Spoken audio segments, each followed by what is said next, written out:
Noong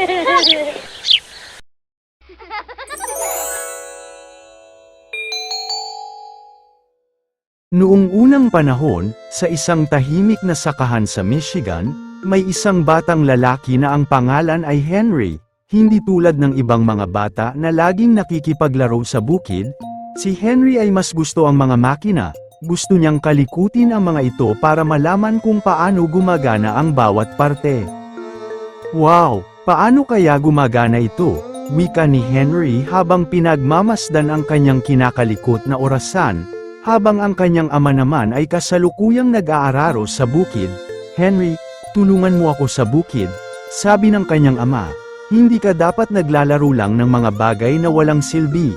Mamaya na po tatay. Gusto ko lang pong malaman kung paano gumagana ito. Ang kanyang isip ay puno ng mga ideya tungkol sa mga makina. Gusto niyang gumawa ng isang karawahe na hindi kailangan ng kabayo. Isang karawahe na kayang magdala sa mga tao kahit saan nila gusto. Nang si Henry ay nasa 16 na taong gulang na at isa ng ganap na binata, nagpasya siya na umalis na sa sakahan upang magtungo sa Detroit, ang lungsod ng mga makina at mga imbensyon. Doon, nagtrabaho siya sa iba't ibang pagawaan para matutunan ang lahat tungkol sa mga makina. Sa gabi, nagbabasa siya ng mga libro tungkol sa inhenyeriya at mekanika. Balang araw, makakagawa rin ako ng sarili kong sasakyan, ang wika ni Henry. Sa kanyang paglalakbay, nakilala ni Henry ang isang taong magbibigay sa kanya ng inspirasyon at lakas ng loob, si Thomas Edison. Si Edison, na kilala bilang isang imbentor at negosyante, ay nakakita ng potensyal kay Henry Ford. Ipagpatuloy mo lang yan, binata, ang wika niya. Ang mga salitang ito ay nagsilbing gabay at nagpatatag sa determinasyon ni Henry.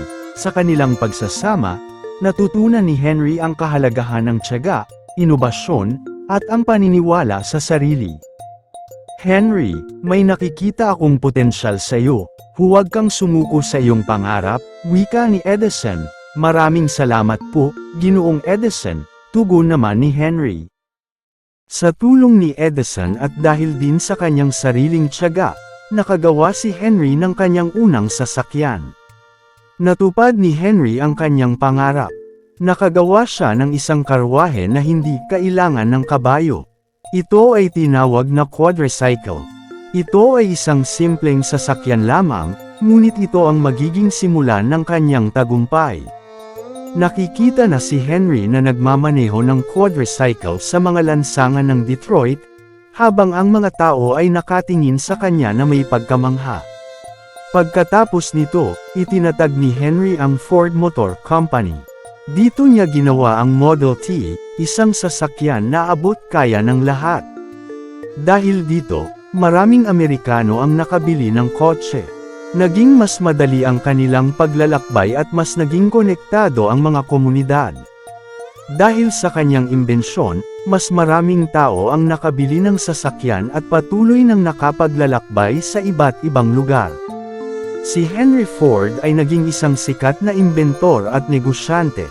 Ang kanyang mga imbensyon ay nakatulong sa pag-unlad ng ating mundo. Si Henry Ford ay naging isang higanti ng industriya.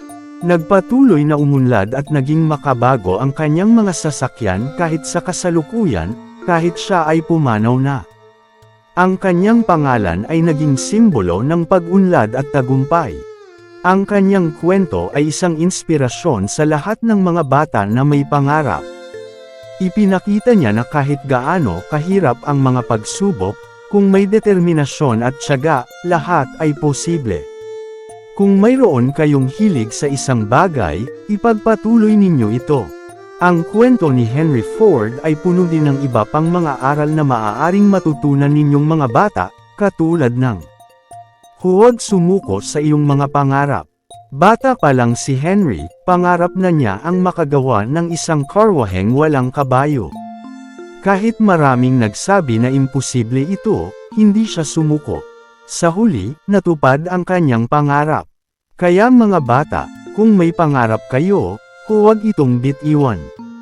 Magsumikap upang maabot ito, kahit gaano pa kahirap. Mahalaga ang tiyaga at determinasyon. Hindi naging madali ang buhay ni Henry. Dumanas siya ng maraming pagsubok at pagkabigo. Pero hindi siya nawalan ng pag-asa. Sa tulong ng kanyang tiyaga at determinasyon, nakamit niya ang kanyang tagumpay. Kaya mga bata, kung may gusto kayong maabot, kailangan ninyong maging matyaga at determinado. Huwag kayong susuko sa anumang pagsubok. Ang pagtuklas ay susi sa pag-unlad. Si Henry Ford ay kilala sa kanyang mga tuklas sa industriya ng sasakyan. Ang kanyang assembly line ay nakatulong para mapabilis at mapamura ang paggawa ng mga sasakyan. Kaya mga bata, huwag kayong matakot mag-isip ng mga bagong ideya. Ang mga ito ay maaaring makatulong sa inyo at sa iba pang tao. Mahalaga ang pagtulong sa kapwa. Gusto ni Henry Ford na makagawa ng isang sasakyan na abot kaya ng lahat. Dahil dito, mas maraming tao ang nakinabang sa kanyang imbensyon. Kaya mga bata, huwag lamang kayong mag-isip para sa inyong sarili. Isipin din ninyo kung paano kayo makakatulong sa inyong kapwa. Ang edukasyon ay mahalaga. Kahit hindi nakapag-aral si Henry Ford, natutunan niya ang lahat ng kanyang kaalaman sa pamamagitan ng pagbabasa at pag-aaral sa sarili. Kaya mga bata, mag-aral kayong mabuti. Ang edukasyon ay ang susi sa inyong kinabukasan. Huwag kalimutan ang inyong mga magulang.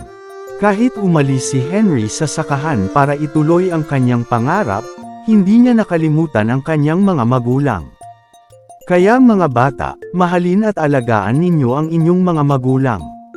Sila ang nagbigay buhay sa inyo at laging nandyan para sa inyo.